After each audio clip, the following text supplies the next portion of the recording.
जब मैं ध्यान करता हूँ तब मेरा मन इधर उधर की सोच में डूब जाता है।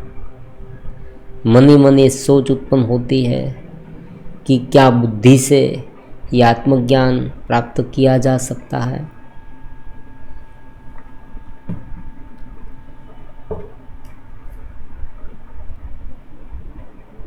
अनुभूति,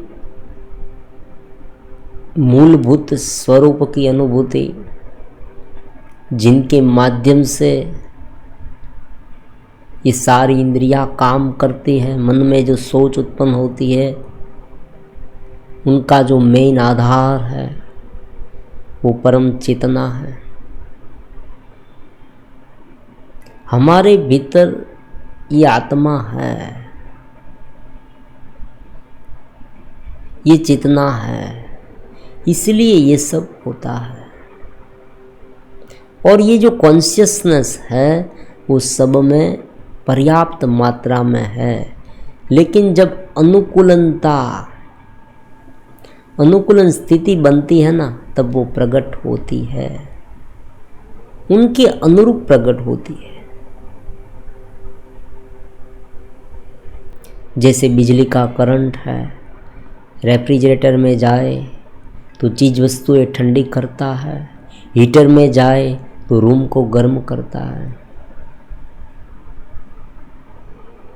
पंखे में जाए तो हवा फेंकता है, कंप्यूटर में जाए तो अलग अलग प्रकार का कैलकुलेशन करता है। तो बात सीधी सादी है कि जो बाह्य ढांचा है, बाह्य रचना है, उनके अनुसार ये जो चेतना है वो अभिव्यक्त होती है। इंटेलिजेंसी जो है वो उनका एक मूलभूत भाग है, लेकिन लंबे समय से इस अलग अलग ढांचे से घिरने से ये जो बुद्धिमत्ता है ना, वो केवल इंद्रिय के विषय में, ये जगत में ही अटक गई है।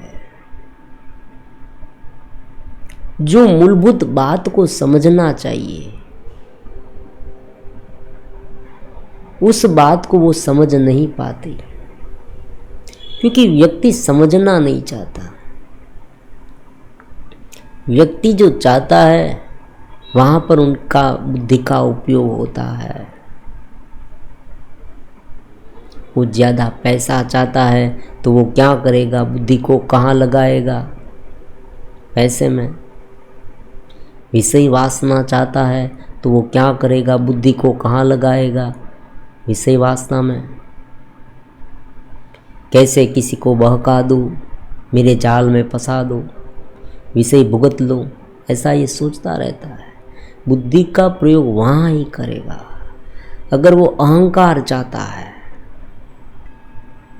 मतलब ये चाहता है कि बहुत सारे लोग मेरी कंट्रोल में रहे,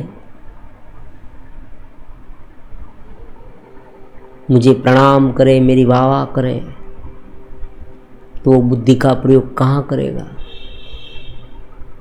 उनके अनुरूप करेगा। तो जो बुद्धिमत्ता है वो भी अगर ज्ञान नहीं है तो विचलित कर देती है। लेकिन यही बुद्धि अगर ज्ञान है, समझ है, गहरी समझ है कि मुझे क्या प्राप्त करना है, कहाँ जाना है, मैं स्वयं कौन हूँ, ये गहराई अगर उसे प्राप्त है तो यही बुद्धिमत्ता उसे ऊपर उठाती है। वो समझ सकता है। और गहरी बुद्धिमत्ता यही है कि जो ये समझे कि ये जगत में जो जो उत्पन्न हो रहा है, नाश हो रहा है, उनके पीछे क्या है, उसे ही प्रज्ञा कहते हैं। जैसे जैसे व्यक्ति गहराई में जाता है उनकी ये बुद्धिमत्ता विकसित होती जाती है। शुरुआत में जो बुद्धि है वो केवल विषय की पूर्ति के लिए है, फिर आगे अहंकार की पूर्ति के लिए, फिर उनसे जब डीप में जाए तब वो ये समझ जाता है कि ये एक विषयों की, ये एक वृत्तियों की चाल है, मन की चाल है, एक उलझन है। मुझे ये चाहिए, ये मिला, फिर भी मैं संतुष्ट नहीं हुआ हूँ। तो मूलभूत बात मुझे अभी तक प्राप्त नहीं हुई है। जो मूलभूत अस्तित्व है, जो मूलभूत ध्येय है, वो अभी तक मुझसे दूर है। वो ये समझ जाएगा और यही इंटेलिजेंस है। आप जानते हैं कि प्रकृति के पास भी अपनी बुद्धिमत्ता है। वो बुद्धिमत्ता के माध्यम से ये सब माया रचती है। हमारे शरीर की रचना आप देखें तो समझ सकते हैं, इस शरीर में बहुत सारी जटिल प्रक्रिया होती है। तो ये सब कैसे हुई? आसपास के जगत में आप देखेंगे बहुत सारे पशु पक्षी जीव जंतु हैं, तो उनमें भी, उनके शरीरों में भी नित्य नवीन प्रकार की रचनाएं आपको देखने को मिलेगी। और यही सभी रचनाएं बुद्धिमत्ता का प्रतीक है, ये इंटेलिजेंसी का प्रतीक है। प्राकृतिक बुद्धिमत्ता उसे कहते हैं। लेकिन ये बुद्धिमत्ता हमारे लिए केवल ही केवल बाधक नहीं है, साधक भी है। और अगर विषय में फंसे रह गए, ज्ञान नहीं है, समझ नहीं है, तो यही बुद्धिमत्ता हमारे लिए बाधक है। और अगर ज्ञान है तो यही बुद्धिमत्ता हमारे लिए साधक है। लेकिन जब हम ज्ञान में जाएंगे, ध्यान में जाएंगे, तब इस बुद्धिमत्ता को विराम दे देना है, वरना तर्क में फंसे रहेंगे। जब कोई व्यक्ति गहरी चेतना के बोध में उतरता है, तब अगर उस बोध की स्थिति को बुद्धि से मापने लगे तो तुरंत वो मन के स्तर पर आ जाएगा। और जैसे ही वो बुद्धिमत्ता के और मन के स्तर पर आ जाएगा, उनकी वो जो चेतना की अनुभूति है गहरी, वो टूट जाएगी। वहाँ तो इसे भी भूल जाना है। तो ये बुद्धिमत्ता पहले बाह्य जो है उनको विराम करने के लिए काम आती है। फिर धीरे धीरे ये भी शांत हो जानी चाहिए, चेतस में एकरूप हो जानी चाहिए। और एक बार चेतस में एकरूप हो जाए, चेतना की दिव्य अनुभूति तक पहुँचे, फिर यही बुद्धिमत्ता शुभ कार्य में हमें साथ देगी, अनुकूल कार्य में साथ देगी। अनुकूल कार्य किसे कहते हैं? जिस कार्य के माध्यम से हम ऊपर उठ पाए, जगत के अन्य जो लोग हैं, अन्य जो व्यक्ति है, अन्य जो साधक है, उनका विकास हो, जो जीव भाव में से ऊपर उठाए, उनमें लगा पाए। तो जैसे ही ये बुद्धिमत्ता ऐसा कार्य करे, हमें समझ लेना चाहिए साधक है। और अगर बुद्धिमत्ता हमें विषयों के प्रति ले जाए, केवल ही केवल उलझन में डालती रहे, तो बहुत सामान्य बात है कि ये बाधक है। इसलिए भगवान भी कहते हैं भगवत गीता में कि मन जो आत्मा है वही आत्मा का उद्धार करता है। आत्मा ही आत्मा का उद्धारक है और आत्मा ही आत्मा को पतन की ओर ले जाता है। वो स्वयं है जो गड्ढे में गिर जाता है, वो स्वयं है जो ऊपर उठ जाता है। तो बुद्धिमत्ता बुरी चीज नहीं है। बुद्धिमत्ता से आप जानते हैं कि आसपास इतनी इन्वेंशन हुई है, मानव जीवन ये प्रगति की राह में है। बहुत सारे जो दुर्गम में से दुर्गम कठिनाइयाँ थी, उनको सहज किया गया है इस बुद्धिमत्ता से।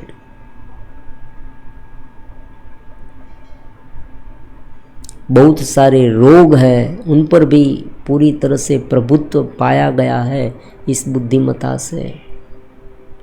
जो जो अलग अलग प्रकार के प्राकृतिक रहस्य थे, उन्हें भी इस बुद्धिमत्ता से समझा गया है। तो बुद्धिमत्ता बुरी कैसे हो सकती है? लेकिन जब ये बुद्धिमत्ता को विषयों का रंग लग जाता है, राग द्वेष आदि का रंग लग जाता है, उनमें वो आसक्त होने लगती है, अहंकार उसे पीड़ा देने लगता है, उसे ग्रस्त कर लेता है, तब यही बुद्धिमत्ता विपरीत काम में साथ देने लगती है। तब व्यक्ति दुगने और तिगने वेग से अपने पतन की ओर जाता है। इसीलिए कभी कभी आप देखते हैं कि ज़्यादा बुद्धिमान लोग ज़्यादा पाप करते हैं। तो यहाँ पर ये उल्टा हो जाता है। तो सीधी सादी बात है, ज्ञान को साथ में रखो, ध्यान को साथ में रखो, ऊपर उठना और उनके लिए प्रयास करें, तो धीरे धीरे ये बुद्धिमत्ता शुद्ध हो जाएगी। भगवान भी दो प्रकार की प्रकृति कहते हैं, एक आसुरी प्रकृति और एक देवी प्रकृति। जो विपरीत मन है, जो विपरीत बुद्धिमत्ता है, जिनमें ज़्यादा कलेश है, जिसे कलुषित कहते हैं, ये कलुषित बुद्धिमत्ता है ना, वही आसुरी बुद्धिमत्ता है।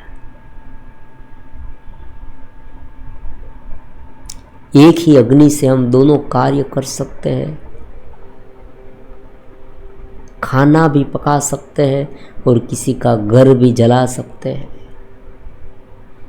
एक ही जबान से मीठे वचन बोल सकते हैं और किसी व्यक्ति को केवल बोलकर पूरी तरह से जलाया जा सकता है, उनकी निंदा की जा सकती है, उसे कटु वचन किए जा सकते हैं, ये सब हो सकता है। तो इंद्रियां गलत नहीं हैं, अगर इंद्रियां केवल विषयों के प्रति ना प्रेरे तो। अगर इंद्रियां हमें ब्रह्म भाव में ले जाए, ऊपर उठाने में मदद करे, तो ये जो इंद्रिय के विषय है वो भी हमारे लिए साधक बन जाएंगे। बात केवल इतनी सी है कि एक बार शुभ संकल्प से जुड़ जाए, गुरु प्रदेश से जुड़ जाए कि हाँ मुझे ऊपर उठना है, चित्तस्थ होना है, तो ये जो बुद्धिमत्ता है वो भी हमारे लिए साधक बन जाएगी।